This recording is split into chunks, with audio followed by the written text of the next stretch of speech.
It's The Perfect Union, the perfect podcast for the perfect country, brought to you by your perfect host, Hank Thompson, for you, the perfect listener. Hello, everybody. It's me, Hank. Perfect Union is the politics wing of Winners and Losers Enterprises and Apocalypse training courses. Don't forget to sign up for our upcoming class, Chakras? Are they out of alignment? From root to crown, learn practical ways to stay centered while battling rival gangs and staving off the ceaseless creep of madness. Hey, everybody. Hello, everybody. Welcome. We're back.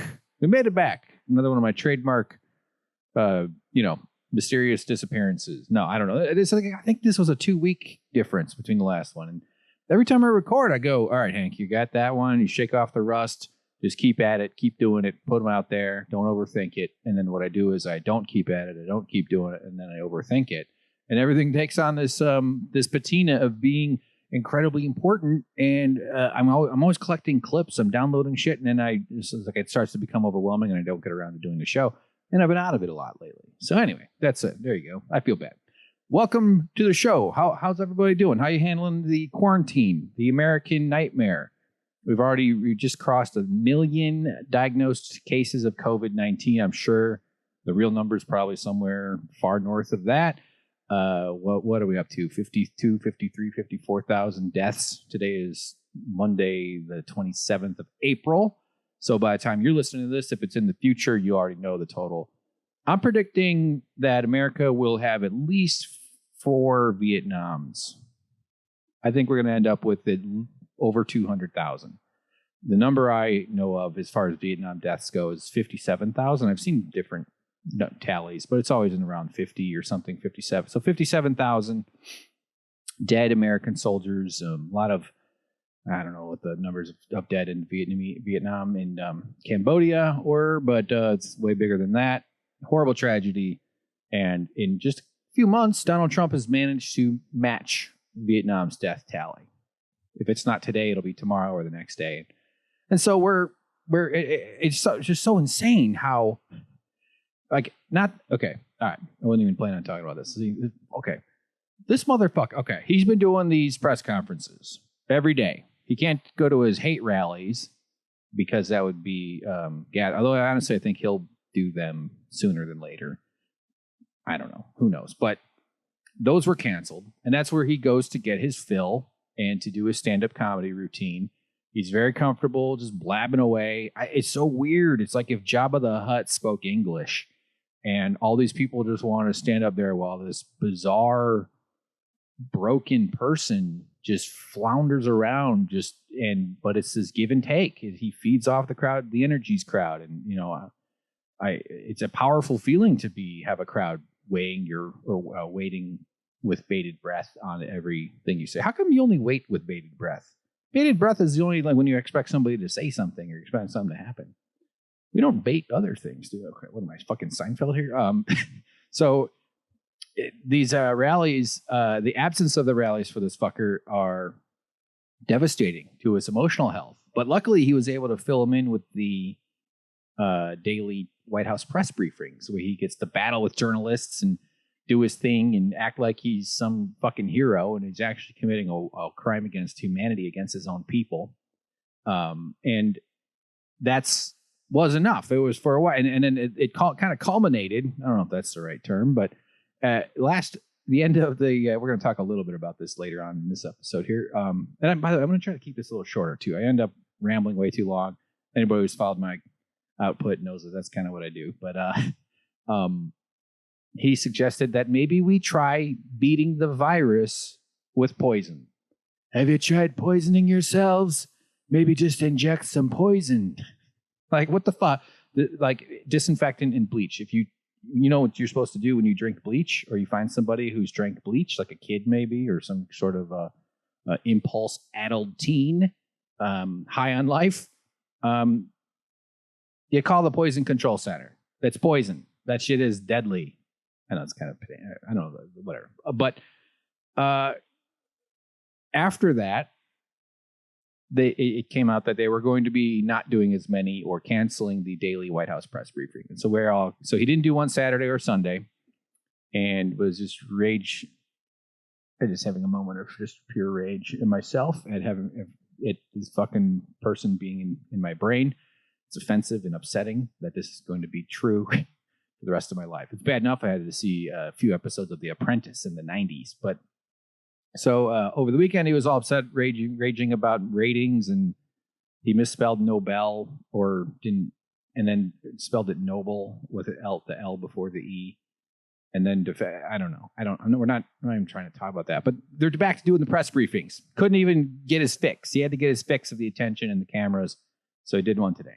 And I don't have clips from that. But it's why I don't know what the hell, how he got off. Oh, the words about the dead.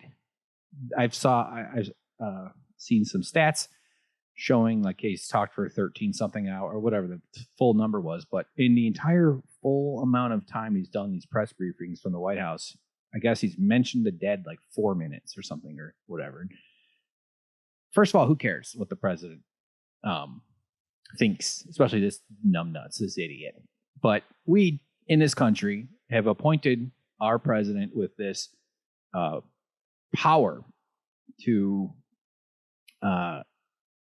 or maybe not power, but a role, I guess, as like a spiritual counselor, sort of the conscience of the people. Kind of the what's the movie with the hungry kids playing games? What the fuck? What's the word they call them? The champion. They pick somebody. Tribute. I don't even think that's the right word anyway, but our president is supposed to be sort of the leader, right?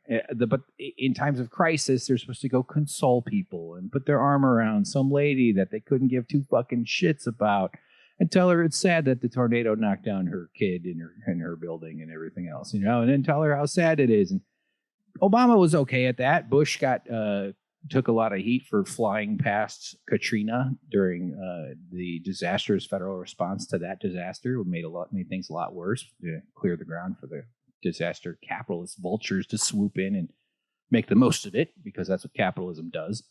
And so Bush was shitty at it, although he did somehow score some points on 9/11 when he showed up at the site and stood on the pile and said, they're all going to hear from us someday, and we're just going to go commit war crimes for several years until enough conservatives figure out that this is shitty, and then we'll still not end the war because we're just a one evil empire country. We have the Democrats and the Republicans are just two different colored jerseys of the same team, which is the billionaire sociopath vampires that fund and run this fucking place. They don't fund it, by the way. We fund them with work, with productivity, with resources, and with a corrupt government that lets them write the rules so that they can all benefit. All right, we didn't even plan on talking about billionaires, but we decided our president's supposed to be the hugger, the funeral guy or gal. You give me a hug. Let me feel better. Obama teared up after Sandy Hook. Showed some human emotion. That was nice. I do think Obama I bet he's sociopathic, but he's not anywhere near any far beyond your standard psycho that wants to be president. Trump is obviously way past him in a million different ways. But, man. But in this case, one thing... And it's usually just performative, which is kind of what I'm trying to say. But there's just nothing from Trump. Not that I need it from him, but just, normal times, meaning when the crisis was brown people and poor people, because America's been in constant crisis for people that aren't wealthy, rich, white folks. It's been a crisis. It's been in crisis mode for most people, because their rights weren't equal and still aren't. That's a crisis. And that meant that the government didn't look after people or impose boundaries and restrictions on behaviors that inhibit and take from them, or inhibit their rights to fully express their humanity. And it shortened a lot of lives. A lot of people have dealt with the ongoing crisis of America's dysfunction, its racism, its patriarchy, its sexism, its capitalism, and all those things. Because the whole point of this country is to limit who thrives, and to make sure that I was thinking about this too, in terms of like what do people deserve, and America has this sort of suffering mentality, this Calvinist puritanical mortar that holds together its foundation, that work is a virtue, that hard work, no matter what, do what your boss says. I was just doing my job, that kind of thing. Like work is a virtue, except unless you're rich.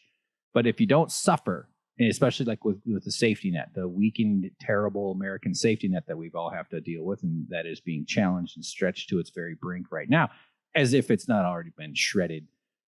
It's designed to be Byzantine and impossible to negotiate and to manage. So it's a lot of massive breakdowns are happening right now.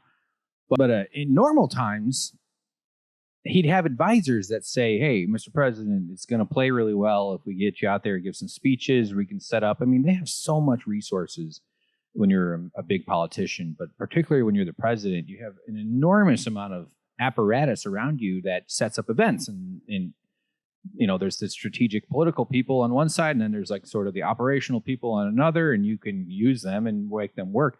And it's part of how it works. Like in a lot of ways, a president is kind of always campaigning. I don't know if it's kind of gross that it's always campaigning. I mean, Trump is an exception in so many ways, and that's sort of how democracy is supposed to be. You should be evaluated constantly for your job, right? I guess that makes sense. So it's not necessarily even a bad thing, but normally a president would go out of their way to hold memorials and vigils and be photographed with survivors and to show that they're part of the solution and they're part of the grieving process and that they're leading through the emotional pitfalls. And they don't always succeed. And like I say, so many people are left behind in this country, but they're not even attempting that. That's what's so weird to me. It's almost like they know that him trying would look worse than if he just doesn't do it. And we've got one Vietnam of death already in America in a few months from a virus that was preventable. I imagine if you trace it all the way back, there's probably things could have been done to completely prevent it. But once it landed here, and South Korea had it, Italy had a bad outbreak start. They were one of the earlier ones to flare up. But it was everywhere. It had gotten out. It was loose. And we have done such a poor job of maintaining and controlling it. We're, I think, 1/3 of global cases, it's like 28% or so of global deaths. And certainly the deaths are being underreported, no doubt. Hopefully over time we get a more accurate picture of that. But directly to Trump. Directly to Republican governance and conservatism, particularly. Conservatism is the problem here. Trump is operating with conservative principles. He's just impossible to predict and has no shame, has no filter. Although actually I do think he has quite a filter on him. He's always in manipulator mode, abuser mode, which we're going to talk about a little bit later. Anyway, it's gross and it sucks and it's horrible. And I'm sad for people that are dying. And I'm pissed that we all have to live the way we are right now. Far less. This is going to go on a lot longer than it would have had to. I think in optimal conditions, we could start to get back to things within 4 or 5 months or so of the initial lockdown. Like if they had aggressive testing, if they had aggressive contact tracing, which raises all sorts of issues, but there's reasons why you could probably be talked into it if you trusted a government or a corporation not to abuse it. Contact tracing is where you track who you saw, who you talked to, and then try to build webs of vectors to figure out where the virus may have come from, or maybe where it's going even. I don't know. We aren't doing that. We're not doing that at all. We just have this corrupt regime, these criminals in our government stealing equipment, using federal resources to take equipment, PPE shipments, and feeding it into a bidding process so that profiteers can make as much money off of the desperation as possible. And it seems shocking. I should get some headlines for this one. We're definitely going to talk about this again at some point, but it shouldn't be shocking. That they're going out of their way to profit for their friends. What's shocking is that they're not trying to hide it. Although certainly the way the media works and the way they can control and use leverage against media apparatuses and stuff, it hasn't risen to the level of scandal that it should be. But profiteering and stealing equipment and ventilators and personal protective stuff, failing to I don't. I mean, just this is one of the greatest crimes in history, in my opinion. When you factor in how many are dying from this, I mean, we're already at 50 something. We're definitely going to get to 100,000 deaths. Here's why it shouldn't be shocking. It's capitalism. When has capitalism not demanded death? When has it not asked for people to sacrifice themselves? You know, the advertising industry, the public relations world, they are a mirage and a facade, and they make corporations, or, you know, the whole point of it is to make consumers, us trained monkeys who consume because we've been conditioned to be like that and to associate emotional relief with purchasing, as well as participating in the economy. They separate the death from us via snazzy commercials and snazzy, you know, PR teams and just brand management and brand presentation and greenwashing with the way, you know, oh, look at us, we have a recycling program at our headquarters. Meanwhile, they're, you know, pillaging some small country that doesn't have the political will or the connections to, you know, that can't say no to the various ways that money and leverage and power is instituted over this world. The way that the third world nations are just in the modern iteration of colonialism and resource extraction. So there's always death to capitalism. It's not a system that has room for dignity. Dignity is expensive. Dignity affects the bottom line. And we don't manage the supply chain in a way that salvages the dignity of every single person along the way. It starts real small with someone digging a hole in the ground. That's generally how every product gets started. And it ends with you having some piece of shit product that you didn't need, that or maybe you did need it because the previous one was obsolete, planned obsolescence, or broke down or something, because that's how it's all built into the system so that you keep forking over as much of your money as they can possibly squeeze out of you. Never mind the fact that they're also able to use capitalism in like health insurance and something like for something that's a right, or like housing is a human right, but there's still profits to be had throughout the entire system. So at all stages of this, there's plenty of I was going to say incentives, but it's just like there's nothing to disincentivize hurting people, taking advantage of people, exploiting them. It's baked in. It's the way it works. So this isn't new, but it's horrifying and shocking nonetheless. Good stuff. Oh shit, I wasn't even gonna fucking talk about here. Man, well, dude, UFOs are, I'm not even dissing the story, but UFOs are good. I saw some shit about that. I don't know what I guess the Pentagon released some videos of weird things flying around. There's been a couple other things too. There was a guy that went on Joe Rogan. He was like a commander, not a wacko. I mean, from I could tell, he seemed like he had a fairly prestigious, but you know what? I mean, he'd risen through the military ranks and was a flight guy, pilot, I think. Somewhat credible, and I don't know. I mean, I think it's fascinating stuff. It's really interesting to see, and who knows? Why am I talking about that? Are aliens on Earth, at Earth? Probably not. But is it plausible that there's life outside of Earth? Yeah, probably. Would it be completely insane that there's if it were a species or some sort of being here that they have technologies that we've yet to detect and that they are able to move around within the cracks of our perception ability? And yeah, probably that too. I don't know. But this alien thing is funny. Like I would bet on a geocentric explanation, but I don't know. What the fuck? I mean, you know, they made a sequel out of Teenage Mutant Ninja Turtles, so anything can happen. I don't know what. And Kim Jong Un, guys, he's been missing. I think that's why people have been experiencing disruptions to the Force in their own souls. They know that the world is hurting with Kim Jong Un being out. No, I don't know, but we don't know if he's dead or not. I guess he hasn't been seen in a while.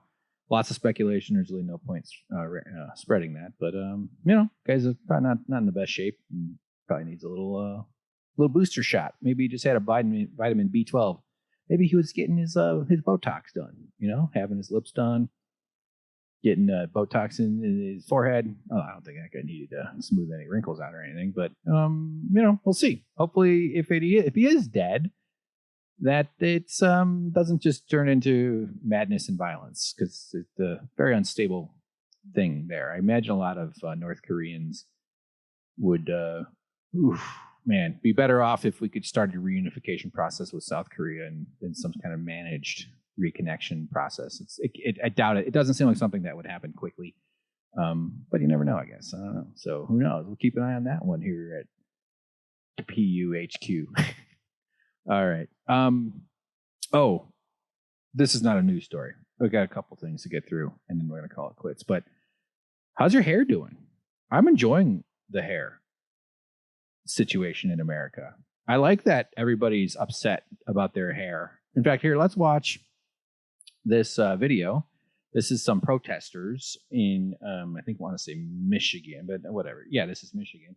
So this is actually from a little while back. I've been gathering clips. This is not, April 15th. So about 25 years ago, it feels like. And these were folks that were upset about the stay-at-home orders and not happy with it. And they buy the propaganda that they're fed. These AstroTurf organizations, meaning they get their funding from bigger, more established, moneyed interests that are just using their regularness to look like they're regular when they're really not. They're just fronts. Not that everybody who participates knows that, but that's where the money and the organizing heft comes from generally. The Tea Party protests right after Obama got into power in 2008 are a great example of it. Those people were upset that a black guy was in charge now. That was mainly the thing that they were upset about. They pretended it was about taxes, but they get a ton of media coverage, way more than liberal causes do. Way more than the Science March, way more than the Women's March, which were enormous human gatherings all over the world. They got some, but they don't get as much as these. But anyway, so here's a couple of folks upset about these lockdown conditions that they're forced to live in. Here we go. Let's just listen and see what they have to say. I can't go between those houses. You can't buy paint. You can't buy lawn. You can't buy lawn fertilizer or grass seed or whatever. I mean, come on. I'm looking at brown spots on my lawn. My neighbors are starting to wonder if I'm not taking care of things. Lawns are stupid, by the way. Let me just put that out there. Fucking stupid-ass lawn. Especially in the Southwest where it's a desert. We don't need lawns. You do natural foliage. It's better for water usage and all that other stuff. But they're also annoying. You got to care for them all the time.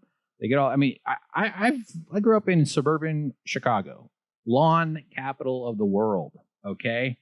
We had lawns. We had garden, flowers and shit and hostas and bricks, rows of bricks and stuff. And men take a lot of pride in their lawn. So it's a sign of virility, having a nice, big, healthy, well-trimmed bush. Or actually, yeah, lawn is kind of just a big flat bush, isn't it? It's just a huge flat bush all over the place. Love a nice bush. And I get that he's upset. And he's basically, I mean, I don't think it's fair to even pick on him for the specifics. This is what the guy does on weekends. He cares for his garden or his lawns and his stuff. Wait a minute, is he wearing a shirt? Yeah, he's got Fox News something on his shirt, it looks like. Anyway, whatever. I get it. Your lawn matters. It means regular life stuff. But this was me, I'd be saying, I can't... I can't think about doing kettlebell swings every once in a while. I can't play the Rocket League or video games. It's just really upsetting here. I can't go to the Chinese restaurant and hope that the lady takes a liking to me because I'm a little bit charming. And then she gives me an extra egg roll. I can't do that. It's really horrible. I get it.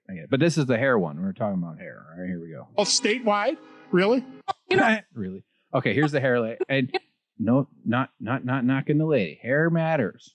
All y'all people with hair, you care about it, okay? Look at how much people freak out when it starts going away, like I did when I was 19. It's time for our state to be opened up. We're tired of not being able to buy the things that we need, go to the hairdressers, get our hair done. She's got a point. This is like the opening shot in Hairgate 2020. This was 2 weeks ago, So and everybody, as far as I can tell, I see more comments on Twitter about hair. People's hair grows. My hair's growing, man. It's getting long on the sides. I am bald as shit. I took some pictures of the back of my head because I was trying to photograph the back of my shirt. I'm not that flexible. I have a shirt that says "Keep Back 200 Feet." It's a FDNY Fire Department of New York t-shirt. It's a cool t-shirt, but I couldn't get the shot. But then I got to see the back of my head, and I was like, oh god, because I see the front of my head all the time. That's what we call our face. It's rare that I get a good look at my occipital bun. And man, do I have classic horseshoe bald head, especially now that my hair is grown out. It's kind of a blondish, brownish sort of blondie hair.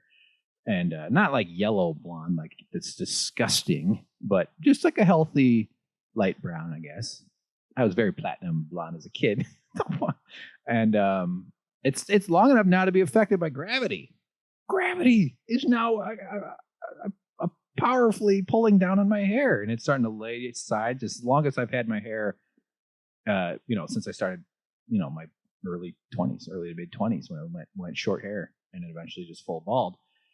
And it's still annoying though. I still have hair up to my forehead line, like all the way straight up, and little bits. Like I got like 0.05% of the hair still there on my head, and it's so annoying because I still have to cut the whole head. It's like I don't even get the break. I get none of the hair, but I still got to do the work. I still got to take the lawnmower and mow down the few. I call these final hairs. They just like poke straight up now because they're on the top. I call them the last trees in the desert. That's my stock joke about it. And it's a pain in the ass. Anyway, so I got all this hair, and it's absorbent. It soaks up water. You know how long it takes to dry your hair when you're bald? Because it gets, I shave it to the side about 1/16 of an inch. And I've never actually bicked it. I'm nowhere near my first story. We're already a half hour in. I guess this is kind of the story. And normally it's really short. So it gets like 1/8 of an inch, 1/4 of an inch or whatever. That would be considered long in past times. But now I think it's up to a full inch or something. And it soaks up water. It soaks up sauce. I get piece of juice on the back of my head all day long. Kool-Aid, grape juice. Those candy things, those the frozen tubes of clear but colorful liquids that we all enjoyed as children. I've been eating those. No, I actually have not. I'm actually back on keto, doing great, eating nothing but high fat and meat, and it's very low carb. And I feel much better than before. Dude, it has really helped me see the light. I will say this before I say what I'm about to say. I do like that wind in the hair feeling. I haven't felt that in a long time. It's just been wind on the scalp up until recently. But now I can feel the wind flowing through your hair. So I understand where people like that feeling. Like maybe you have a convertible, take the top down, hold your girlfriend's hand, drive around, have a smooch before the light turns green, get pregnant. So the wind in the hair is a new sensation for me, which is kind of fun. Although it's even a little annoying. I can make my hair have wind just by shaking my head around. And I can feel my hair. And I'm not used to it. I know people get used to it. Like when you shave off your mustache, all of a sudden that skin's real sensitive. It feels cold or something. Man, it's annoying. So I'm watching this drama where everybody's upset about their fucking hair, needing haircuts, doing home haircuts, having their kids have at it, giving their girlfriend or their boyfriend or some trusted neighbor a cut at the hedge. And because it's been about like 6 weeks, right? And like 3 weeks is about where you need a haircut. 4 weeks, it's starting to be definitely. And 5 or 6 weeks is like when it's like, yeah, I really kind of need a haircut if I want to maintain appearances. And I love it. I love that people with their stupid hair all been talked into coloring it to maintain this fantasy of youth. Just fucking, let's just destroy the hair industry. I think that some things need to be destroyed. What if that was like my supervillain, like ambition? But fashion and hair are so dumb. I don't think that we should all necessarily just wear loincloths as if we all have bodies for that. I'm working on it, by the way. I've done almost 0.5% of a pull-up. But I mean, I'm trying to do pull-ups again. That used to be one of my goals. I'm a big guy. I'm a 6 foot, motherfucker. It's harder when you're bigger. And 6'3" and a little under. What the hell was I talking about? Fashion needs to go, and hair needs to go, and makeup is stupid. These are dumb industries. They just play up your vanity and make everybody all crazy about their appearances. And I know. I've worn a nice shirt once or twice. I know it feels good to feel like you're not looking like a piece of shit, like just kind of another lump of crap that rolled off the slob factory. But I think it kind of looks like, from an outsider, from a bald person's perspective, that you're all getting played. I gotta go put ink in my hair. People are gonna know I have gray roots. People are gonna know that I'm a brunette or a blonde, and it's just weird how much it matters. It's amazing how much it matters. By the way, I don't think I'm persuasive enough to change things here, and nor do I try. If you're out there thinking about, keep cutting your hair. You should color your hair and cut your hair. It's expensive. It's an industry. It's a business. It's a skill. It takes a lot of effort to do a good haircut job. So, oh man, I'm just glad I'm bald. I guess that's the point. It's fun to watch you struggle with your stupid fucking hair, and yeah, all right. Never thought I'd be happy I was bald, but it is way simpler.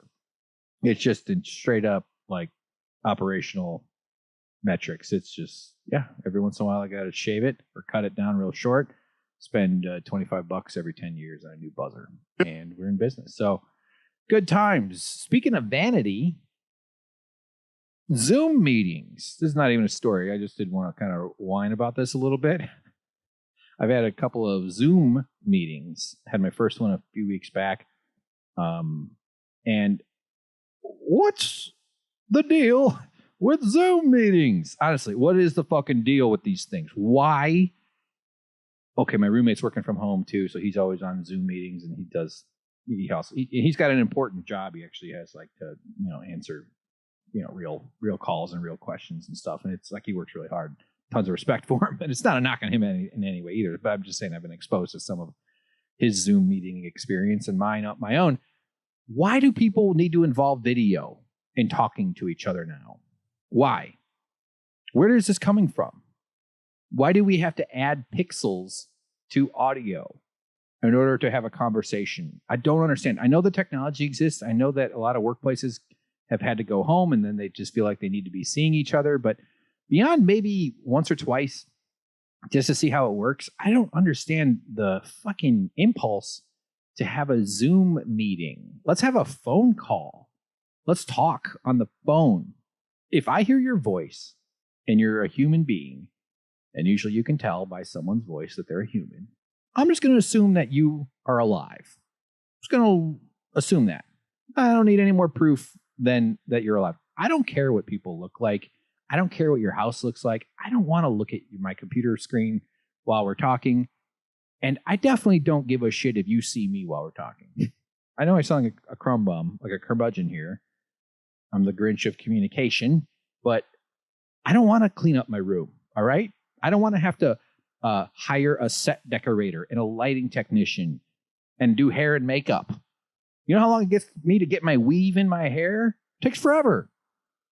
I have Bozo T-Clown weave that I fold into my hair on the side of my... What do you get out of it? Why do you need to see me? What do you need to see me for? It's an invasion of privacy. I don't even have that bad looking of a room. Meaning, like, my background, I got a little light. There's like a lamp. It's one of those touch ones. You like tap the metal and it like turns on. It's pretty cool. I got a dresser. There's a little I got a shelf thing. I got my fish tanks on. 2 little ones. 10 gallon in a jar, both with shrimp. Beautiful little baby shrimp. They don't have any idea. I'm forcing them to stay 6 millimeters apart, though. But they violate it constantly. What if I was like you know how there's like crazy cat ladies? And it was just a crazy shrimp man. Well, look at Alvin there with their tiny little black eyes staring at me. Yeah, so my background is okay, but I put stuff on the shelves, right? I don't want people to know I'm a fucking pig and a slob. Maybe I don't feel like brushing my tooth. Maybe I don't feel like combing my beard, shaving the bottom of my neck. How about we just don't involve any of that in a phone call? I don't know. It just drives me crazy. I don't understand it. I just don't get the impulse. I get it if you have a romantic interest, if it's a lover or a loved one. Maybe you want to have phone sex with your grandma. No, I'm joking. But I get some context for where it makes sense. You're both going to have a little jilling session with each other. Turn on the video and have at it. Although, check your security settings or whatever. Or maybe you're just a family. You guys like talking to each other. You like the way each other looks. That's also okay. But I'm not in any way against regular folks being like, hey, I miss you. I want to see you. Okay, cool. Or even two friends. Hey, dude, let's get on the camera. We're all going a little nuts because we can't go out. It'll be good to see your face. Let's do a camera thing. Okay, fine. But just for a business to talk over something, it just it just drives me crazy. And I barely had to deal with it. We did have a Zoom meeting with the whole family for my nephew's birthday. Happy birthday, you little guy. It was goofy. It worked okay. Actually, it's a nice technology. It did seem kind of like all these, I had captured the souls of all these people that I'm related to. Some of them who were on that call I didn't even know. But so what I did was I made myself a custom background with a shot of my back, because on Zoom it lets you change the background. I changed it to a video and I animated a virus flying around behind me. If you've seen my video, there's an animated little short. I made a virus, so I have a little virus puppet that I was able to do. So, yeah. And I put on my mask. I was going to make a funny. It was for this birthday. I put on two masks so that when I took off the bigger one, I'd have another one on because humor. And of course, my somebody in my family goes, "Are you wearing a diaper on your face?" It really does look like a diaper. It looks exactly like I'm wearing a diaper. And I was like, what gave it away? All the poo? Anyway, Zoom meetings, not interested. Fuck off. How about this? I'll send you a picture of me, and then you can look at me while we talk. Will that work? Is that a good enough solution to this issue? God. I don't know why it bothers me so much. I have self-image issues. You know what I mean? I'm not an ugly man. I don't know. Usually you say punch above your grade, but I don't like using a violent term in terms of amorous interaction. I've been with some girls that are a little out of my league. Funny, charming aside. Well, I'll do that for you, but not that far out of my league. Don't get me wrong. Working on it. That's why I'm doing the pull-ups. Wait, pull up, not plural. Yet. Can't even do one. Can hardly lift it. But it's okay. You stretch it. It's called active hold. And you just kind of flex your shoulders, and eventually you start to be able to gain some strength. It's really hard to do a pull-up when you're 230 pounds and, huge, soft video editor. So I forgot what I was rambling about. Oh, body image. Yeah, I bristle when I'm on camera. I don't like being, it's weird trait for a comedian, and actually I'm okay being on camera for comedy. I kind of feel good about that, but I hate having my photo taken, and I don't like being having a camera running at me.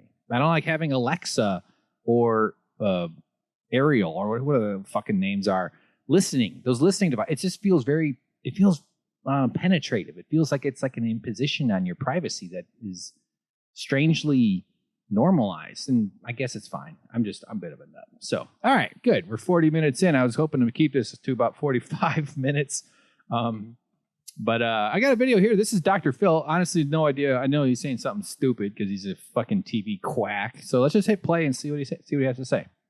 250 people a year die from poverty. And the poverty line is getting such that more and more people are going to fall below that because the economy is crashing around us. And you can't have poverty. Poverty's going to get everybody killed. That's why I support politicians that maximize poverty.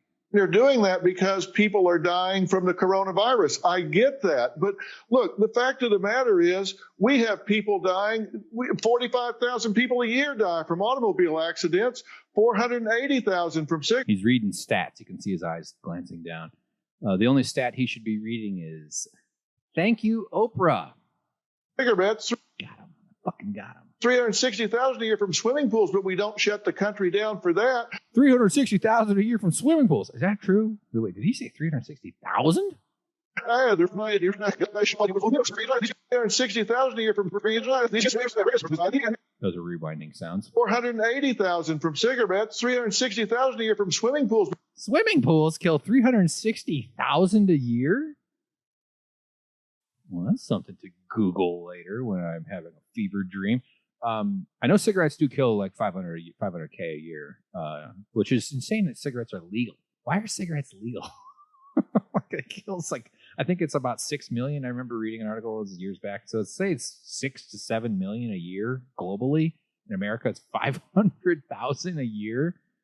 This disgusting product that all it does is create litter, addiction, and it just hoovers money up away from the pockets of poor people. And people, not that people with money can't afford cigarettes either, but it's ridiculous. It's such a horrible product.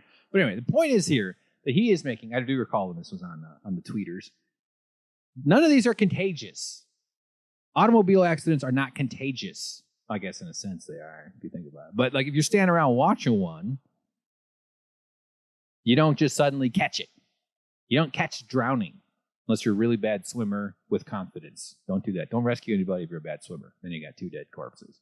Then some guy's going to have to put on a diving suit, swim around on the bottom of a clouded river like a catfish, hoping he touches your corpse. And that's not fun, even though I know that's their job. They know that it is. But that's a crazy job, isn't it? And I think I'm brave for, chopping up pork chops and stuff. I did make bone broth the other day, by the way. This is insane. This guy is a fucking moron. He has no idea what he's talking about. Just a lucky ass quack doctor. Let's just keep going. But we don't shut the country down for that. But yet we're doing it for this, and the fallout is going to last for years because people's lives are being destroyed. I love that. People's lives are being destroyed. So we've got to get back to work and go die because people he associates with want more money.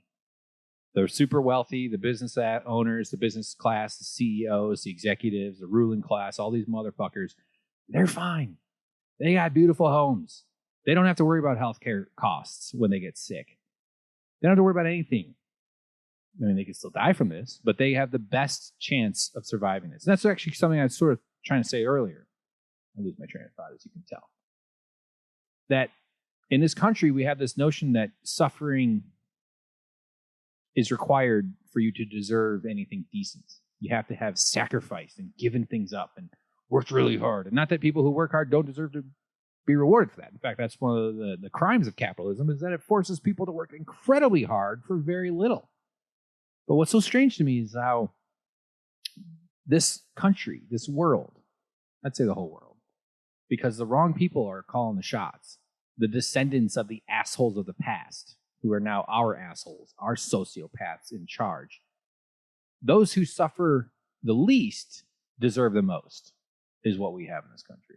If you're on one side of the scale, it's you have to suffer to get the scraps that we will allow you to have.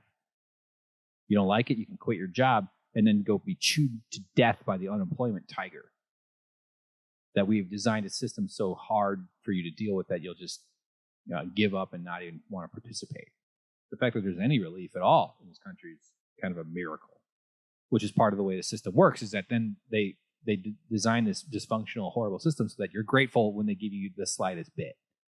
But if you have nothing to worry about, no suffering, born into wealth, nothing but political power, access, money, the stress relief that comes with having that much money, and the risk that they say, oh, you took a risk starting a business. That's why you get all the money when you own something, because you took the risk. Oftentimes, and a lot of people do take a financial risk to start a business, especially small businesses, especially first businesses. But a lot of people just have shit tons of money that they get to flow around until it either turns into something profitable or it doesn't. There's not risk. There's risk to going to be a cashier at a grocery store, or an Amazon worker, a warehouse worker. There's risk to being a bus driver. People are dying. Nurses especially, healthcare workers, doctors. Tons of risk. That fucking notion that risk is something that it's only applicable to the wealthy and to the people who start businesses as a justification for forcing people with no power to deal with less. Not sure how I got up on that one. I forgot what I was saying. So as I was saying, he's talking, Dr. Phil, talking about how people die of poverty. How poverty can lead to death. And if we keep people in poverty, because he's saying that the economy has crashed and people are going to stay in poverty, you can't even imagine that we could actually keep people out of poverty with government assistance and government help, especially during this time. Canada, they get $2,000 a month for nothing. Everybody just gets it. Not to mention they have a healthcare system out there that's decent. But if poverty kills you, if poverty is such a driver of illness and death, then why are we so okay with poverty? Why are we okay with the rampant runaway inequality, wealth and income inequality? Dr. Phil, get the fuck out of here. I didn't even know what he was really talking about there. So, I mean, meaning before I wanted to. So, real quick, let's just do these. I got a couple of Joe Biden, actually two or three, one or two Joe Bidens here. One is a group of his supporters. Here they are. Look at them. Look at that intrepid crew. Look how excited they are. Can you just feel the energy just radiating off of them? They're just like brimming with vim and vigor and personality. And oh man, they're all charged up. And you're about to see how truly momentous this guy is. The passions Joe Biden inspires. You know, he's not just the Democrats' rapist. He's your rapist, President. I believe Tara Reid. There's been more and more corroborating evidence. Her mother, this is the young woman who accused, very credibly, Joe Biden of assaulting her, holding her up against a wall, penetrating her with his fingers. And anyway, stop. I'm not going to talk about that. But he's a fucking rapist. Are you fucking kidding me? The goddamn Democrats are putting this guy up? It's okay. Anyway, here are some folks, and they're going to share a bunch of reasons why they're for Joe Biden. Let's give a listen. Here we go. Hi, it's Finnegan here. We're in Waterloo with 23 days left to the Iowa caucus. All right, so this is a while back. Iowa caucus was a while ago, so let's see what they say. And we're going to give you 23 reasons why Joe Biden. Hey guys, let's do a video. Any ideas? We could all shoot ourselves in the head. No, a little too on the nose. How about 23 reasons why we like Joe Biden? Because it's 23 days till the Iowa caucus. That's brilliant. All right. Well, what the fuck kind of idea is this? There's 8 people. That doesn't even divide into 21. Idiots. Do 7 people. Everybody gets 3 turns. Come on. He can beat the NRA. He could beat the NRA? He likes ice cream. Oh my God. I can't fucking, he likes ice cream. Fuck you. What if you found out that Abe Lincoln didn't like ice cream? Would you venerate him still? 47 years ago. Also, have you tried American Dream with Stephen Colbert? It sucks. I don't know why I tried it. I don't like ice cream. This magical substance has the same temperature as northern ice. I don't know. Where the hell did that come from? My Lincoln is spot on, though, isn't it? Sounds just like it does on his podcast. Okay, I'm sorry. I'm trying not to stop for everyone. He has the experience. What experience? Experience raping young women? That's the experience? He knows the foreign policy. He cured me of my arms. I used to have... Okay. He wants to protect and expand on the Affordable Care Act. Oh, yeah. Really? Protect and expand on the health insurance giveaway program that maintains for-profit health insurance and punishes you if you don't participate in their profit-making scheme. Fuck the Affordable Care Act. It's helped a lot of people. It's better than what we had before. That's like saying that less fire is better than more fire. Big fucking deal. It's terrible. It's insane that this is the centrist position. It's like, oh, we don't want to lose our health care. We don't want to take away your health care and put it into a government program. Put it into a government-run program. You got to keep this other government-run program that's actually privately run. It's government enforced, but it's privately run. That's why it's more confusing than anything. And that's the one we're going to fight for. Fuck you. He can restore the soul of this nation. He can restore the soul of this nation. That's true. He did say that. LGBTQ rights. Okay. Joe Biden. What? Oh, Jill. I think she said Jill. It'd be weird if she just said Joe Biden, wouldn't it? What if she's... All right, here we go. Joe Biden. I think she said Jill Biden, right? Pretty sure that's it. Okay, well, I think... Oh, she was the first one. Or maybe this guy was the first one. People trust Joe Biden. People trust him. People trust him. Mitch McConnell trusts him. Well, he's never raped me. He stands up. When Mitch McConnell, he keeps the souls of the dead children in his gullet. That's that sack of skin that hangs under his lower jaw. He stores the souls of dead children in there, and they have quantum interactions, so they rattle around a little, making his voice sound a little bit. Nice. Yeah. Backing it up a little bit here. He stands up for working class values. Working class values, like taking gigantic donations from billionaires in order to prevent people from being able to see a doctor affordably. She looked up. She had to remember. He's an incredible person all around. Okay, come on. And by the way, it's okay. She's not a performer. I shouldn't be dogging on the lady for looking up. But it's easy to forget why you might be for Joe Biden. He's got the experience and age. A lot of them don't like that, but we need that today. He's right. We do need the experience and age, which people don't like that. He's an incredibly genuine man. He's going to get us back into the Paris Climate Accord. Oh, big fucking deal. The Paris Climate Accord doesn't go anywhere near. No. Okay, sorry. He has empathy. What? Wait a minute. Wait, whoa. He has empathy. He has empathy. I didn't know that was in here. All right. You just woken the dragon, okay, pal? You have said your last dumbass thing. Here we go. Just hang with me. This is it. Video editor tricks here. Ready? Hold on. Let me set this frame size. Boom. Ready? Let's listen. He has empathy. He has empathy. Here's Joe Biden. I don't know what day. I think this is 2018 at some point. The younger generation Hold on. Let me get the volume up. Working right? now tells me how tough things are. Give me a break. No. I have no empathy. I have no empathy. I have no empathy. Yeah, we know, Joe, you fucking asshole.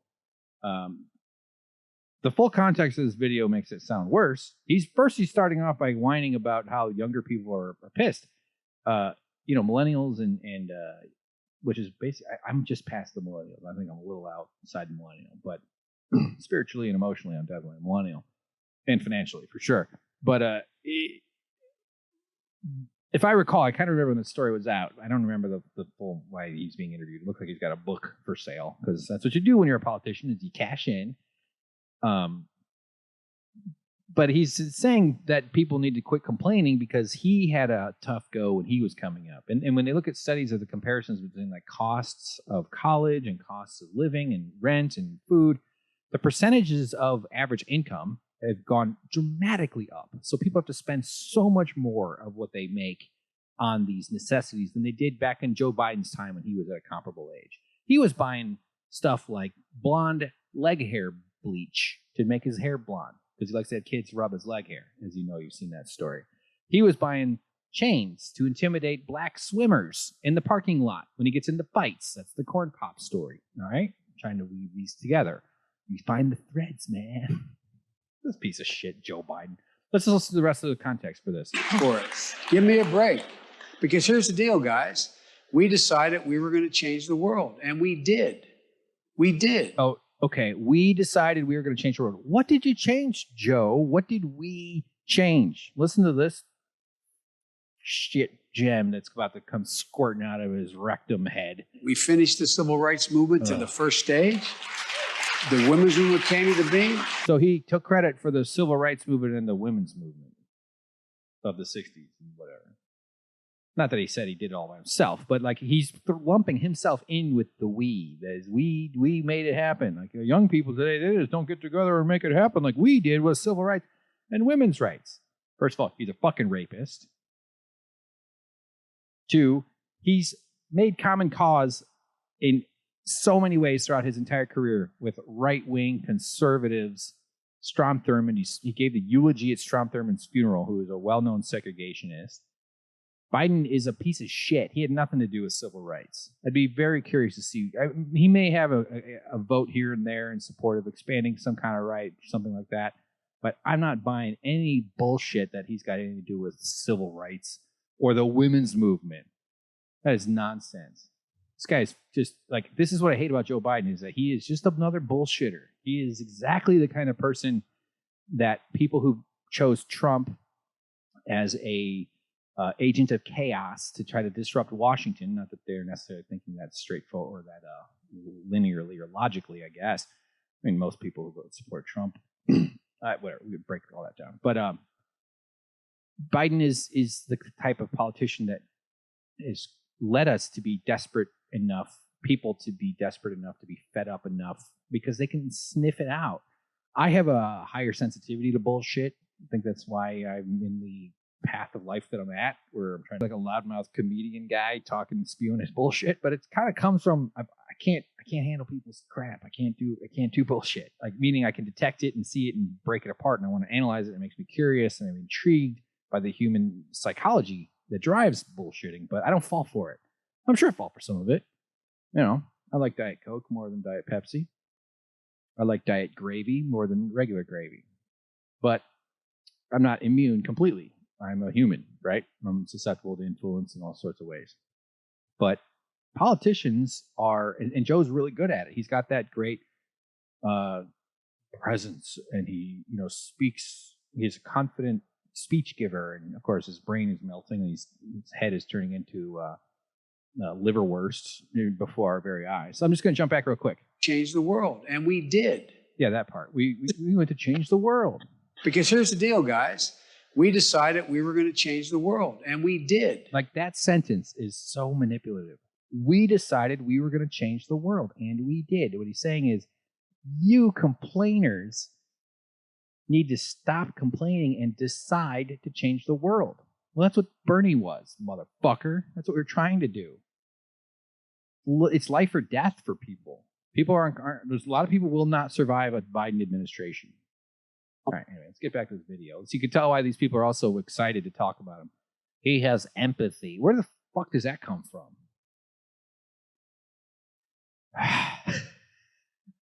I'm an empathy defender, okay? Because I have too much empathy, all right? HSP, highly sensitive person. Look it up. That's what it's crazy. If you're like one of these like sensitive people, look up HSP. It might make some sense for you. Like sound, I can't stand sound. It makes me, I lose my mind. Let's keep going. Climate was mine, so I'm going to reiterate that. Climate change. What? Climate was mine, so I'm going to reiterate that. Climate change. Oh, you just said an issue that you care about, that you think Joe Biden's corporate backers are going to give him anywhere near the leeway that's actually necessary to make the changes we need to do. We're going to get back to the Paris Agreement. Give me a break, man. Come on. He commands respect on the world stage. Does he? Yeah, I guess the world stage is, maybe they like rapists on the world stage. Maybe that makes them fit in. Exploiters, liars. He knows how to be a strong leader and lets other world leaders know who he is. A good one there, guy. Wow, he really sold that, didn't he? I'll take two. And going to do gun reform. Gun reform, okay. He can start today and take over and be the one to start today. We don't have to have somebody go in there or be in there that has to learn it. He knows it. That's about the only good point so far. Give the guy a break. Why didn't they read them? Why didn't they write down what they were going to say before instead of trying to remember? It's hard to do shit when there's a camera pointed at you. He does have more government experience, so he might be able to slip into a presidential role because he was vice president. Like, okay, I guess, but that's not persuasive in terms of should he have power at all. But he has zero tolerance for malarkey. He said the word. It's on his bus.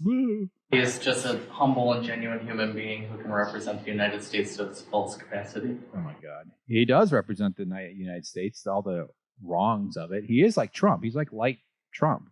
He's a lying piece of shit scumbag. He's not to the degree that Trump is. He's just less of him. But, I'm sure Joe has narcissism in him, I would bet.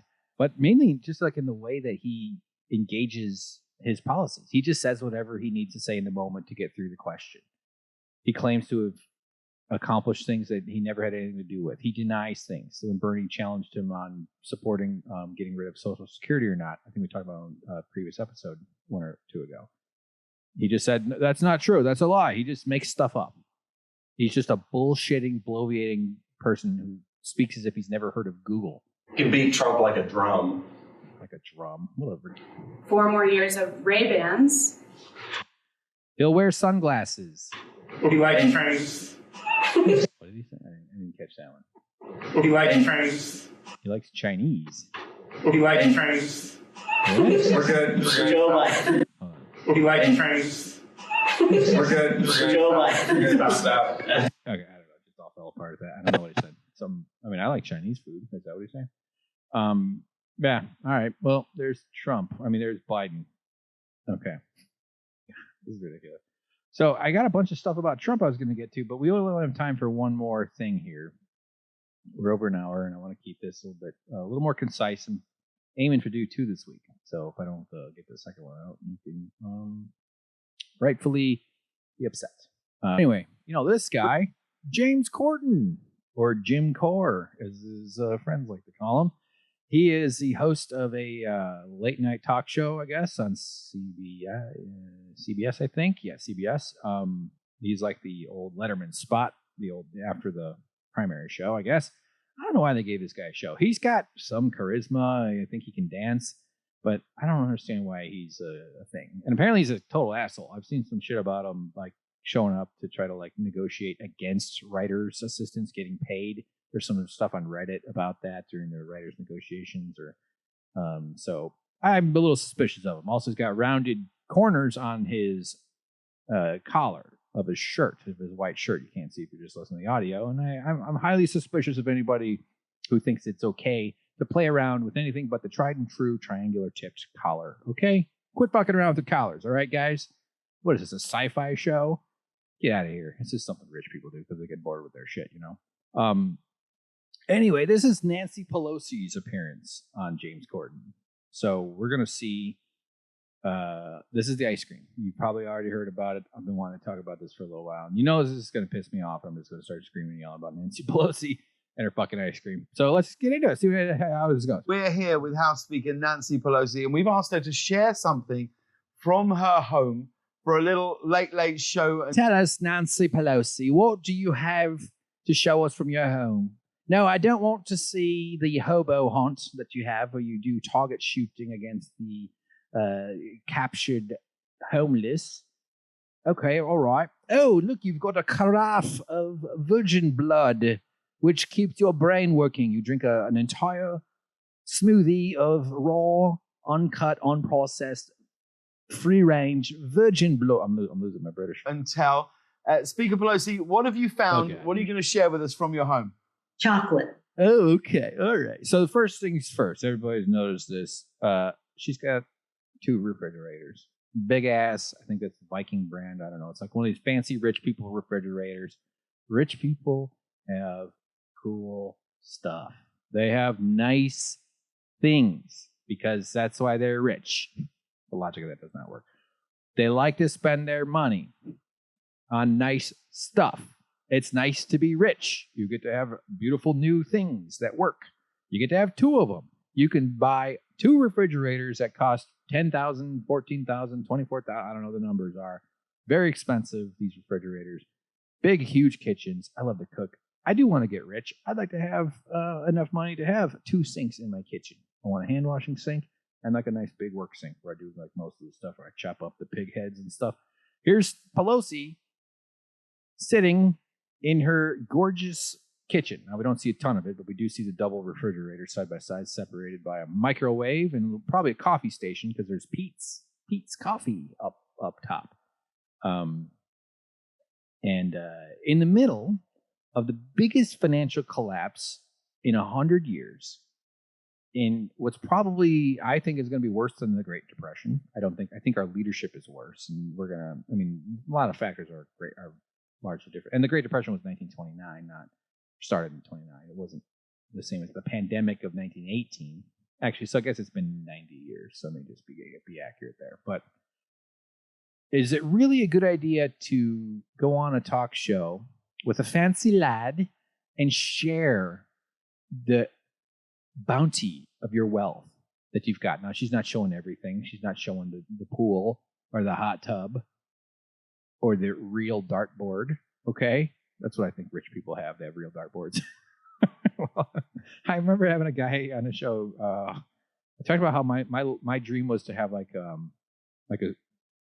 car that's like a new car, and he's like, "That's like a lower middle class fan." I was like, "Oh yeah, I guess it is." What the hell am I rambling about? So the optics and just how on earth does the leadership of the Democrats, Schumer and Pelosi, they're both the worst, most feckless, weak. They radiate loserness, other than the fact that they're wealthy. I don't know why wealthy means you're not. I mean, but like they could not be less equipped for the moment.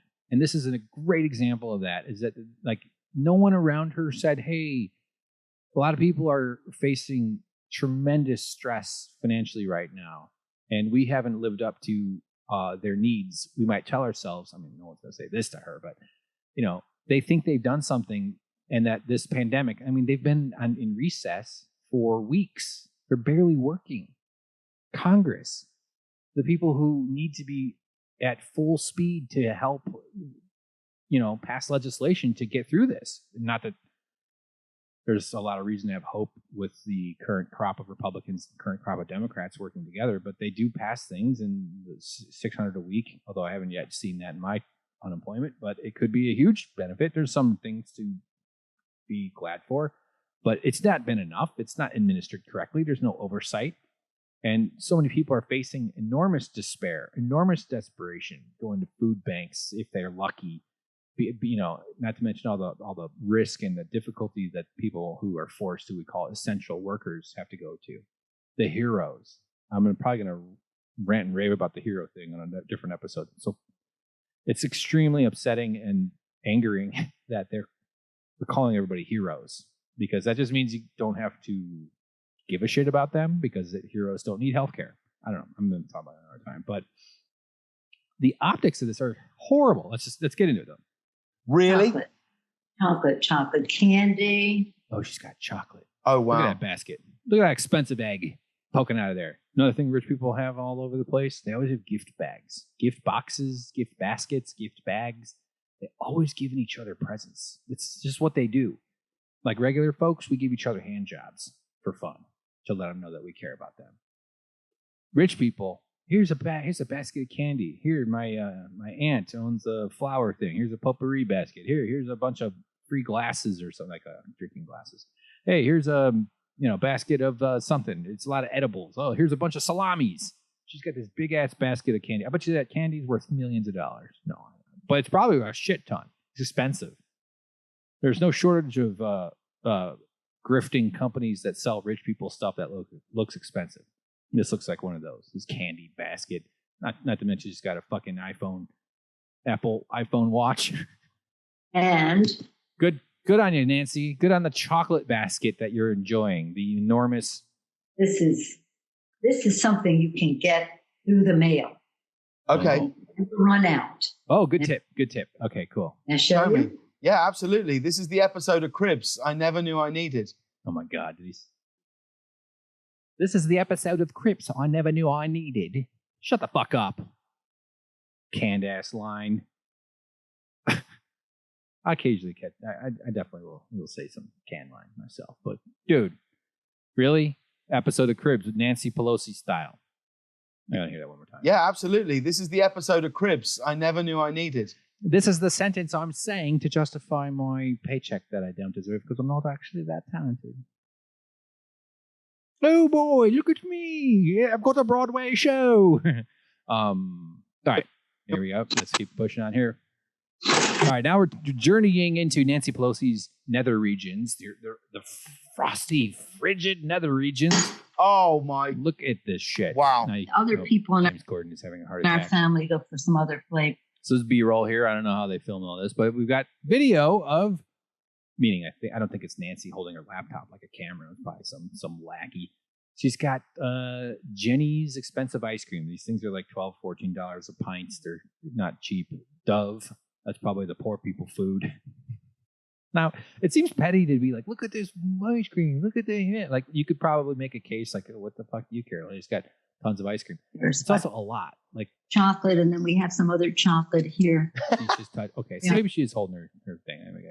But she's got 1, 2, 6, and 9. At least 9. Looks like 10 or more of the same brand. So a whole freezer full of ice cream. See, I've always felt a connection with you, and now I understand why. You see, because I'm fat and you're eating ice cream. That's the joke. Mm-hmm. Since you've been so proud of herself, lady in your house, how much of your regular diet do you think is ice cream and candy? Well, as much as possible. It is as much as possible. I enjoy it. I like it better than anything else. Mm-hmm. Mm-hmm. And how much ice cream do you eat? I enjoy it. Didn't answer my question. Not that this is like a journalistic interview. This isn't 60 Minutes. Anderson Cooper staring at her. You know, how are you going to pay for it? You fucking bitch. That's what Anderson Cooper said to AOC. And I don't know why, but it seems to agree with me. I have a lot of energy, and we just got it restocked. So, I mean, when's the last time this woman stepped foot in a grocery store that wasn't some wine fugue state with her and some friend of hers? Drunken Nancy Pelosi staggering around a Gelson's. The ice cream right for Easter Sunday because we were, shall we say, enjoying. I don't know what I would have done if ice cream were not invented. Ooh, she had to buy herself time to think of a sentence. And she finally came up with one. I just wonder. I agree. I couldn't have survived if I didn't have ice cream to keep me going. I don't know who I am without it. I need it. It's how I stay grounded. I eat 45 American dollars of ice cream every day, or else I'm in a panic. An Australian panic. I like the word panic. Sometimes in my brain, I just go, panic. Well, thank you. Laughed at my joke. Thank you for that little sneak peek. Oh, good. It's just like Marie Antoinette. Just look at you having just the grandest time. These fucking people, man. Definitely never going to write for James Corden now. As if that was ever going to happen. Dude, it's crazy. It's just crazy. Why is this okay? And the Trumps, they're right, turned it into this amazing ad. Amazing because it never needed to exist. So, because of this own goal, this idiotic appearance on the Late Show with James Corden, which is ultimately it's stupid and nonsensical, and who cares, honestly, that, I'm not even against people having nice fridges or having nice ice cream. I think we should all have nice fridges and ice cream. The world is filled with stuff that we could turn into cool stuff and have tasty treats. Okay, it's good. Flaunting it this way, the folded sweater, the symbol of largesse and rich people, and just kind of this flaky, out of your sort of airheady way of just being like, oh, chocolate and ice cream. I just love them both. I just if I didn't have chocolate and ice cream, I would. Like, people are dying. This is one of the world's worst disasters, particularly in our lifetimes. And these fucking idiots. Okay. So, of course, it's a gift to the propagandists on the right. And I'll give them credit for this one. This video is actually a pretty effective ad. I hate playing propaganda from the right, but I'm going to right now. Just to show how idiotic Pelosi was and the Democrats are. And they're always just caught flat-footed doing this kind of stuff, which is probably giving them too much credit. That implies that they had good intentions, or I think they're just out of there. I think they're so inoculated or inculcated, or I don't know what the right word is there, but like they're inside this bubble. They're inside this yurt, this circus tent that they cannot see out of. And it just people, the Biden staffers, the people that are career climbers in DC, the consulting class, the people that make so much money off of the system the way it is, who are largely the types that helped kneecap the Bernie campaign and helped organize the particularly Obama was a big part of it, but organized the centrist, coagulation right before Super Tuesday, which is what kind of catapulted Joe Biden across the finish line, although, being a credibly accused rapist with continuing allegations coming out, and I'm even more confident that he's not going to be the nominee of the party. But here's how the right wing responded to Nancy Pelosi's ice cream fest. We turn now to that $350 billion fund to help small businesses and its workers get through the shutdown. It will be up to Congress to restock it. But Democrats There's a TV that says $350 billion drained in 13 days. Blocking that move this morning. They asked for $250 billion in 48 hours. I said, well, I don't think so. So that's Pelosi being interviewed at home, but she's wearing different clothes. So that's from a different time. On screen right now, it says Americans are losing their jobs. White text on a black screen. They objected, and I congratulate the Senate Democrats. Speaker Pelosi, what are you going to share with us from your home? Chocolate candy. So we've got a lot of B-roll of people carrying boxes, wearing masks, and then they cut to Pelosi holding up her basket of candy. Thousands have been forced to wait for hours at food banks all across the country. So, video of food banks, people with gloves and masks. Now here's Pelosi showing the chocolate. This is chocolate, and then we have some other chocolate here. We just got to restock the ice cream. Oh, good. It's the political messaging that's going to get us all killed. White text on black screen. Not everyone has a $24,000 stocked fridge. You don't want to eat up everything all at one time. I can't do it much longer. I'm trying so hard. People's empty fridges, or barely anything in the fridge. Do we say enjoying? Having to admit that, we're starving, and I like it better than anything else. Taping this segment, there are 22 million people out of work. This specific program is about stopping job losses today. This is hurt. Well, text. Pelosi snacks on ice cream. People bad. Other people in our family look for some other flavors, but right now, while Americans lose their paychecks. It's survival move. You don't know where that next something else is going to come from. I don't know what I would have done if ice cream were not invented. I just wonder. Let them eat ice cream, Nancy Antoinette. Now, of course, poverty, the withered and terrible social safety net in America is a team project, but the Republicans push for those cuts. That's their philosophy, is that what they say when they say small government, is what they mean is small for you, big government for them and their friends. They want big patriarchy. They want big white supremacy. They want big corporatocracy. They want big, big, big rules in their favor. That's what it is. There's no such thing as small or big in this sense. So the idea that they're using, like, look at how much these people are suffering. Look at all the toil they're going through. They're responsible for lots of it, as are the Democrats who go along with it. But it's the Republican philosophy and Republican ideology, conservatism. The extremist American version of conservatism particularly is toxic and terrible for the world, especially when you factor in America's influence. It'd be one thing if America was a small country that just happened to be taken over by its Christian Taliban, but no, we're a really big influential country, and that's too bad because we have a major influence throughout the world. So they're using these images and these, pictures of people struggling as that's gross. But that's how this country is. Everybody acts like they're looking out for the poor people and for the people that are struggling because they need their votes and they need to trick people. People have a difficult time through the various opaque bureaucratic layers, and not to mention the lack of critical thinking skills or education in civics and how government works.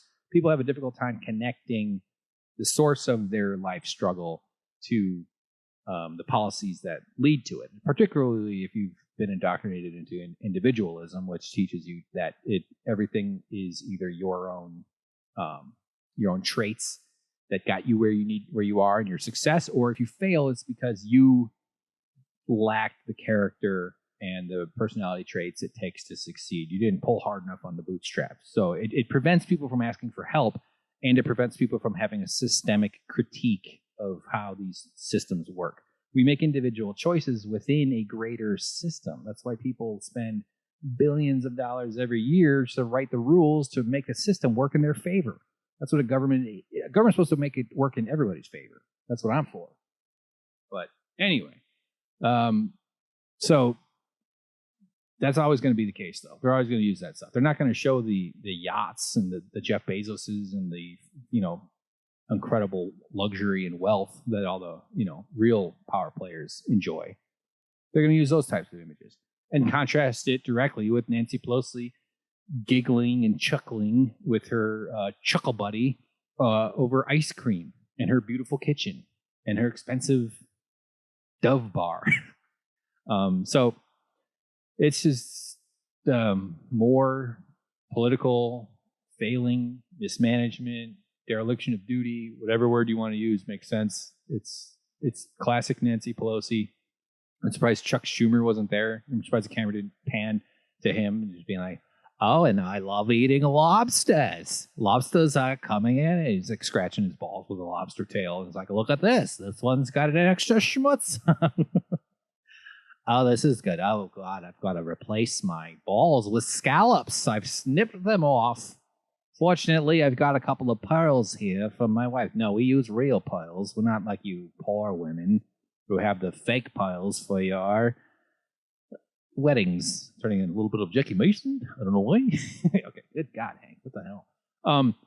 Well, there you go. I don't know what else to say. Fucking Pelosi's terrible. Paid for. Yeah, the science is paid for by Donald J. Trump. Oh, God. The J stands for John. So, good stuff. Real great. Real good. I've got one final Joe Biden clip. I was going to play all the Trump stuff, but I'm going to keep that in the timeline. We'll look at it next time. I'm going to try to do another one in the next day or two. So here is Joe Biden. He is about to deliver a stirring... What's a word for bunch of words? Podcast? A stirring... there's a word. I can't think of the word. But he's just going to... You are going to be awoken. Your soul will rise. Okay? You're about to feel what it's like when sunshine starts on the inside. That's the kind of inspiration you're about to experience with the great leader, Joe Biden. He's sitting next to his wife, Jill Biden, on Morning Joe on the television station, MSNBC. Here we go. We gotta, it's just, but you gotta, I mean, we gotta reassure, look, my message to everybody I talk to. He's right. We gotta, it's just my look. Here's my message. Yeah, that's Joe Biden every once in a while. And if you don't just applesauce, if it seems like I'm making fun of a convalescent nursing home patient, it's because I should be. Meaning he has no business being near the presidency. This guy is asking for nuclear weapons. The standards for judging people is very different when it's a politician, especially president. I don't give them the break that I would give some old fart who is a retired mailman. You know, speaking of the mail, they're trying to kill the mail. They're trying to kill the mail. They're trying to take away the fucking mail. The post office. I'm going to talk about it next time. I hope, if I remember right. So, let me type it up here. Let me type it up here. That's movie typing. Cool, guys. Well, that's the end. I'm going to call it quits here. Me and my roommate are going to go stare at a screen. And then after that, I'm going to stare at another screen, which will be this computer getting it edited and whatnot. So hope you're safe. Stay safe. And things are okay in your world. And let me know. Send me a text on I don't know, comments or something, Twitters. Oh, yeah. iTunes. Like and subscribe. Okay? Hit the 4-5 stars. Say something nice. Actually does help us reach a bigger audience. If you have the moment, you can do it or whatever. Don't stress on it. And forgive yourself for not being perfect. Okay? Sometimes you just gotta say, you know what? I did the best I could today. And that was good enough. All right? Okay. By this time next week, I'll be doing 2 push-ups. And 0.010% of a pull-up. I actually did pull-up. I did a pull-up once in my 20s. I did a lot of weightlifting in college, and then in my 20s, I had a few periods where I worked out a bunch. But there was a one time where I was like, I got the one pull-up. So I know it's possible. If I can get a pull-up in by the end of July, I bet that's possible. I don't know. Have I just set myself a goal? Are we about to experience a training montage? The montage part's fun. The doing it sucks. That's the worst part about montages. I just want to do the montage and then be done with it and have a pull-up. But I don't know. Are women attracted to guys who do pull-ups? I am so horny. I cannot fucking wait to bang somebody real good. It's not gonna. I don't have it's not like when this is over, I've got somebody waiting. Ugh. Imagine how horny you'd be in a utopian world.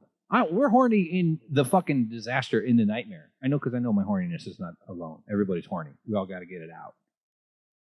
It's been a very low sex few years for me, okay?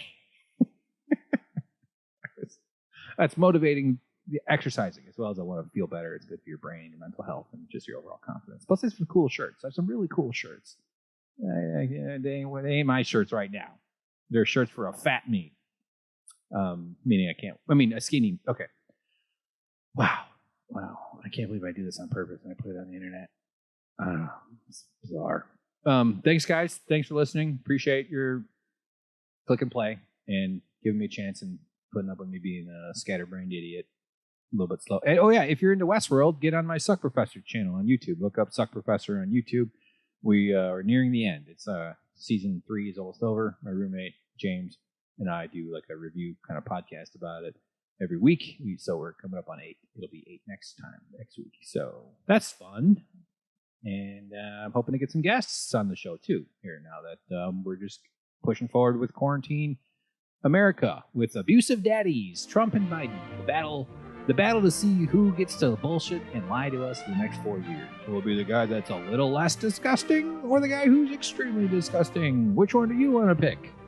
Great fucking country. Good times. All right, I'm done. I gotta go. And take care of yourself. Be safe. Wash your hands and your feet. Goodbye. I love you. Goodbye.